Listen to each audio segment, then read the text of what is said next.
7절부터 12절 본문의 말씀을 통하여서 저와 여러분이 은혜의 말씀을 나누는 귀한 시간이 되기를 바랍니다.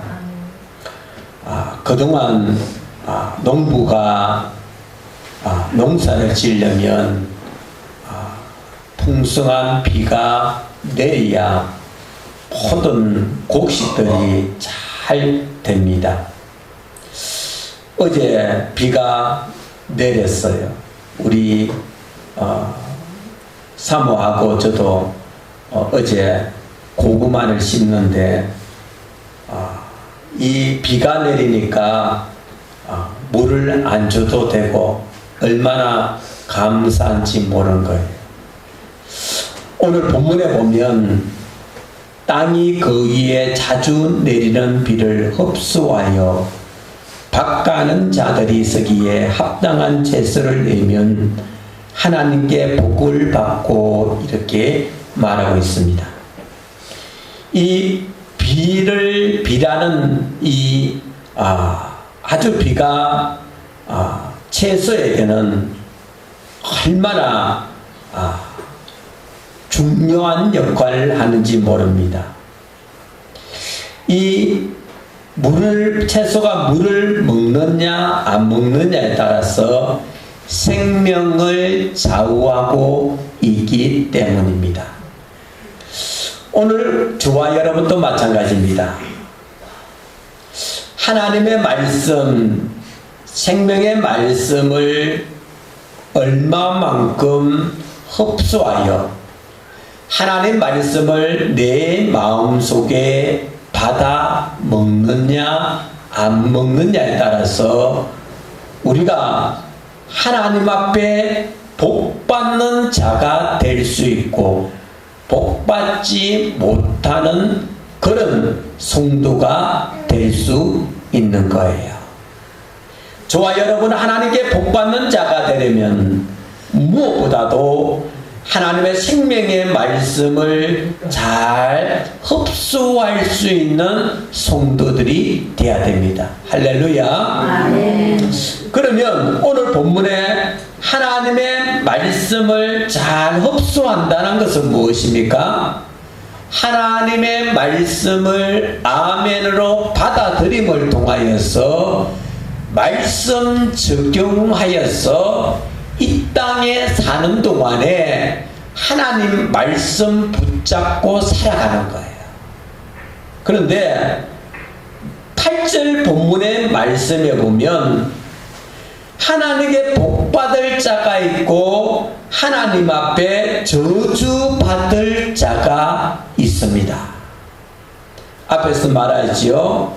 하나님께 복받을 자는 하나님의 말씀을 잘 흡수하여서 그 말씀이 내 마음속에 모시고 사는 거예요. 그걸 신앙이라고 말합니다.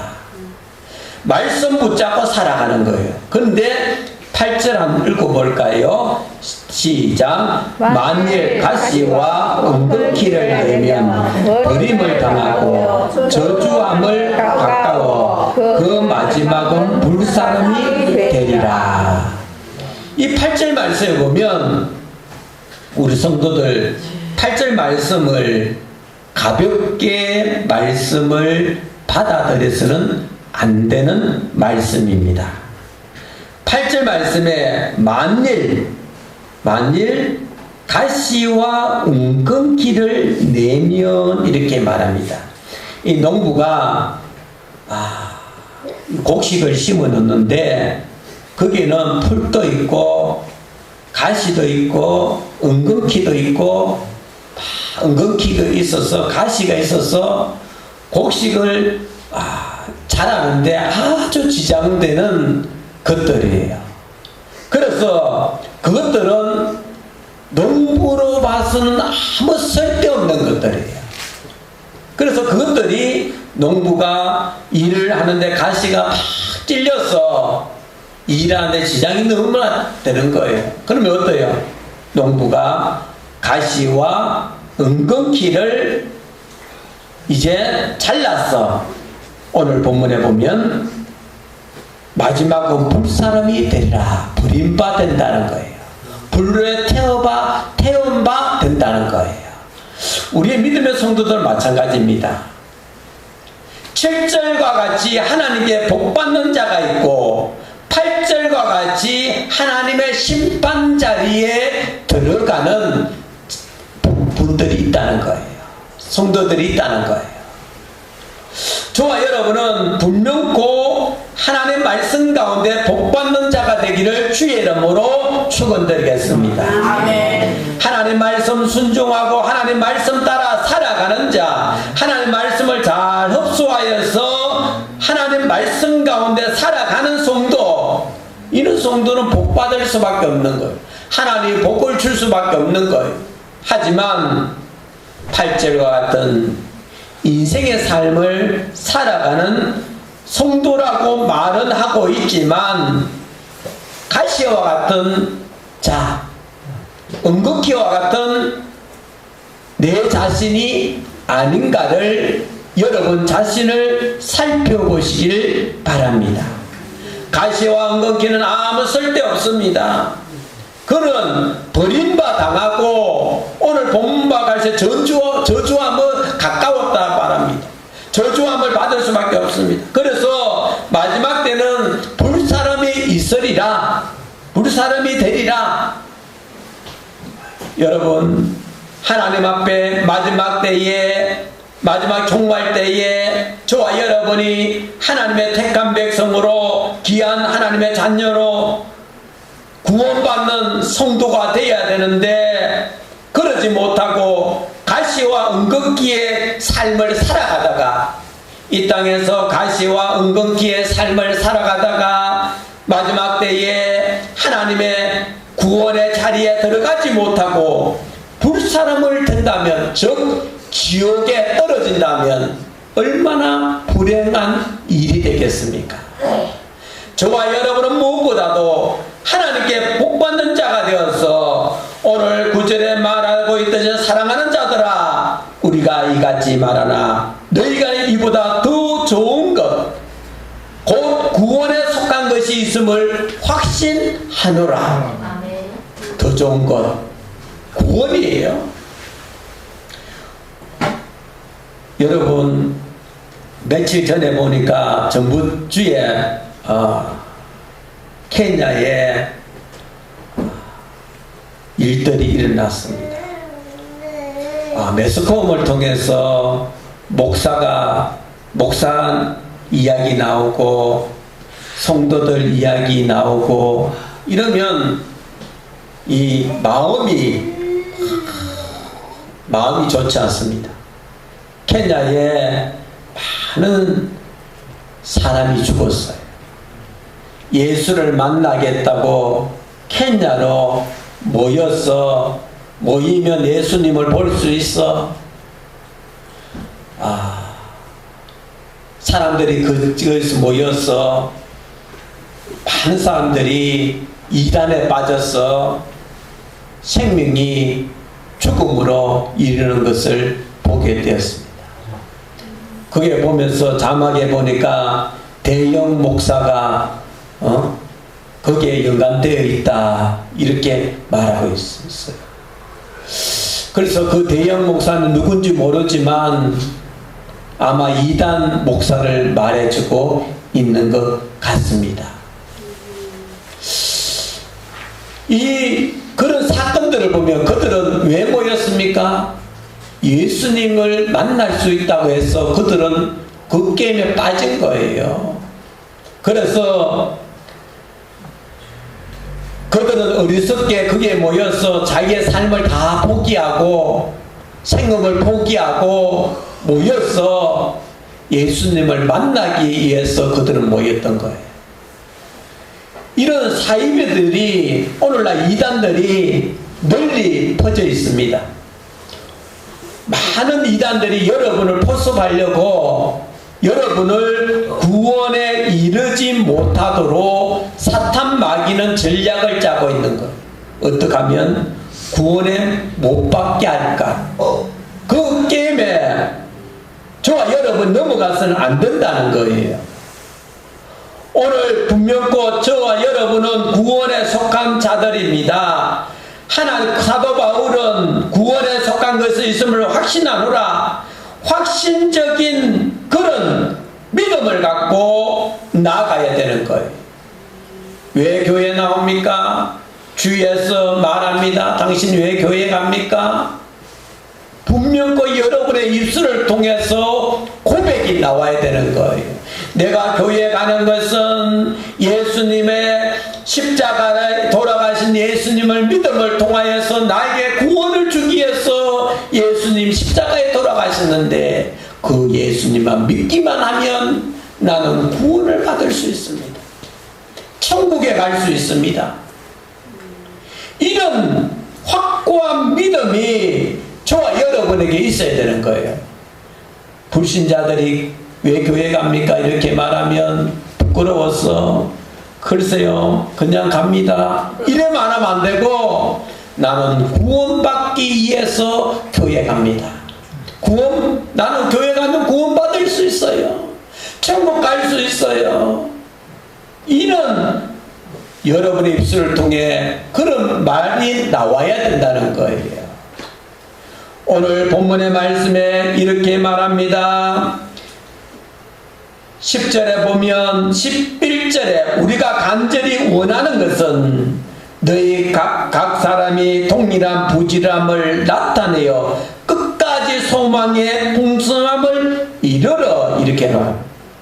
오늘 이 소망의 풍성함, 이 소망, 구원의 소망의 풍성함이 있어야 되는 거예요. 구원의 풍성함이 있음을 통하여서 믿음이 확고한 믿음 가운데에 흔들리지 않고, 그 믿음이 어떤 사건과 어떤 문제가 찾아온다 할지라도 그 소망은 흔들려서는 안 된다는 거예요. 많은 일들이 찾아옵니다. 많은 사건들이 찾아옵니다.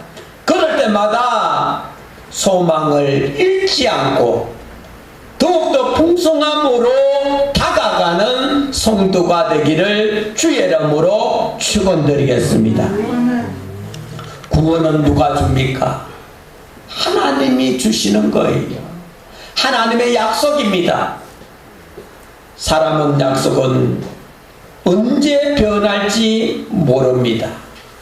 하지만 하나님의 약속은 끝까지 그 약속을 지켜나가는 하나님, 신실하신 하나님을 우리가 믿고 나갈 수 있는 성도가 되기를 주의 이름으로 부탁을 드리겠습니다. 구원을 향하여 구원의 소망을 풍성함을 쫓아가기 위해서는 그저 아주 쉽게 신앙생활을 해서는 안 된다는 거예요. 그것을 12절에서 말해주고 있습니다. 12절 볼까요? 게으르지 아니하고 믿음과 오래 참음으로 말미암아 약속들을 기업으로 받은 자들은 본받는 자 되게 하려는 것이니라. 게으르지 아니하고 신앙생활을 하는데 게으르서는 안 된다는 거예요. 몸도 피곤하고 어제 밤에 야간을 했는데 몸도 피곤하고 한데 오늘 주일은 쉬어야지. 그런 마음을 가져서는 안 되는 거예요. 내가 몸이 피곤하고 내가 몸이 좀 아프다 할지라도 예수님의 말씀을 들음을 통하여 쉼을 얻고 독수리가 날개치듯이 날아가듯이 내가 예수님의 말씀을 들음을 통하여서 독수리와 같은 힘을 얻어야지, 이런 생각 속에 교회로 나오는 거예요. 하나님께 예배를 드리러 나오는 거예요. 그런 마음 중심을 보시는 하나님, 그 마음의 중심을 보시고 하나님께서 그런 성도들을 더욱더 신앙 가운데에 믿음이 자라날 수 있도록 하나님께서 은혜 내려주심을 믿으시길 바랍니다. 오늘 믿음 생활하는데 오랫동안 참음이 필요합니다. 구원 언제 받지? 예수님이 오신다고 했는데 요한계시록에 예수님 언제 오실까? 몰라요. 저도 모릅니다. 예수님 언제 재림하실지 아무도 모르는 거예요. 마지막 때에 예수님 언제 오실지 모르는 거예요. 그런데 이단들이 날짜를 정해놓고 성도들을 유혹해요. 예수님 며칠 나오십니다. 여러분 돈 가진 거 있지요? 그 돈 가진 거 뭐 하겠습니까? 다 가져오세요. 다 바치세요. 이렇게 유혹하는 거예요. 우리나라도 그랬잖아요.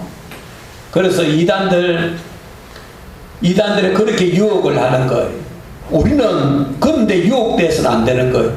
예수님 내일 오신다 할지라도 내가 하는 일에 충실히 일을 잘 감당할 수 있는, 내가 맡은 일에 최선을 다해서 삶을 살아가는 성도가 되어야 되는 거예요. 그것이 올바른 신앙인이란 말할 수 있는 거예요. 내 삶을 내일 예수님 오신다 해서 삶을 다 포기하는 것, 그 올바른 자세가 아니에요. 이단들이 그렇게 유혹합니다. 어떤 유혹들이 온다 할지라도 우리는 구원의 확신을 갖고 나아가는 성도들은 오래 참음으로 기다려야 되는 거예요. 오래 참음으로 구원의 믿음 생활을 오래 참음으로 나아가는 거예요. 믿음 생활을 오래 참아야 돼요. 또 나의 믿음 생활 오래 참음으로 하나님께 기도하는 기도의 제목이 속히 이루어지지 않는다 해서 좌절하고 실망해서는 안 되는 거예요.